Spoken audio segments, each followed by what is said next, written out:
મિત્રો આ મંદિર છે અમારા ગામનો ધોકડવાનું હનુમાન દાદાનું મંદિર જે મોતીસર રોડ ઉપર આવેલું છે। તમે જોઈ રહ્યા છો કે પૂરી રીતે હનુમાન દાદાનું મંદિરની દિવાલો પડી ગઈ છે।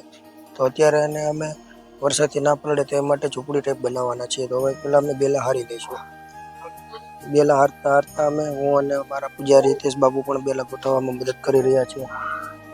થોડાક બેડા ઓછા પડ્યા એટલે અમારા બાપુ પણ પાછા બેલા લેવા માટે ગયા। ત્યારબાદ અમે બંને બાજુ બે કિલો ટાઈપ બનાવી। ત્યારબાદ અમે વાંસ લઈ આવ્યા બાદ અમે બંને ઉપરના બેલા ઉપર ખાંચ મારી અને ખીલા લગાડી અને ત્યાં તારથી કમ્પ્લીટ બાંધેલા છે જેથી પવન ન ઉડે નહીં। ત્યારબાદ અમે આ રીતનું ઉપર ખાટલા ટાઈપ કમ્પ્લીટ ગોઠવણી કરી અને ત્યારબાદ તેને તારથી અને દોરીથી 3 ખૂણા ઉપર બાંધી દીધું છે। તમે જોઈ રહ્યા છો કઈ રીતે અમે બાંધેલું છે।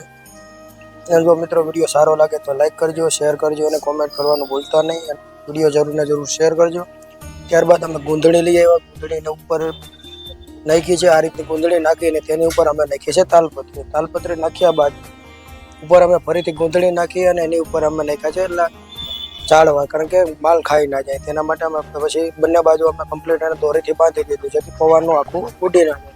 ત્યારબાદ હનુમાન દાદામાં અંદર તમે જોઈ રહ્યા કેટલી ગંદકી હતી, કમ્પ્લીટ ગંદકીને સાફ સફાઈ કરી અને કમ્પ્લીટ કરીને ત્યારબાદ અમે દાદાની પૂજા કરી। તો મિત્રો આવા જ નવા વિડીયો જોવા માટે અમારી નર્મદ યુટ્યુબ ચેનલને સબસ્ક્રાઈબ કરજો, લાઈક કરજો અને શેર કરવાનું ભૂલતા નહીં। તમે જોઈ રહ્યા છો કેટલી ગંદકી છે કે હાવણાથી પણ નીકળતી નથી, તેને ત્યારબાદ હાથ લગાડી અને કમ્પ્લીટ સાફ કરી અને ક્લિયર કર્યું છે। તમે જોઈ રહ્યા છો પહેલાં કરતાં હવે કેટલું સ્વચ્છ દેખાઈ રહ્યું છે। કમ્પ્લીટ સાફ થઈ જાય ત્યારબાદ અમે કરીશું હનુમાન દાદાનો દીવો। તો હજી સાફ થયું નથી, હજી થોડીક વાર લાગશે સાફ કરતાં, ક્લિયર થશે ત્યારબાદ જ અમે દાદાની પૂજા કરીશું। અને આ તો ઝૂંપડી બનાવવાનું એક કાર્ય એવું હતું કે કોઈ પણ પૂજા કરવા આવે તો દીવો કરતા હોય છે તો દીવો રહેતો નથી અને બહુ ખરાબ લાગતું હોય છે, એટલા માટે આની ઝૂંપડી અત્યારે અમે બનાવી છે। હવે અમે કરી લીધો હનુમાન દાદાનો દીવો, ત્યારબાદ હવે હનુમાન દાદાની પૂજા કરીશું। ત્યારબાદ હજી હનુમાન દાદાનો વાવટો ચડાવવાનો બાકી છે તો વાવટો પણ ચડાવી દઈશું।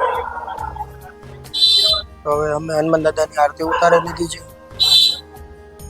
મિત્રો વિડીયો સારો લાગ્યો હોય તો શેર કરવાનું ભૂલતા નહીં, જે શેર કરજો જેથી આવા કાર્યો કોઈ બીજા પણ કરી શકે। અને અમારી નર્મદ યુટ્યુબ ચેનલને સબસ્ક્રાઈબ કરજો, લાઈક કરજો અને શેર કરજો। જય હનુમાન દાદા।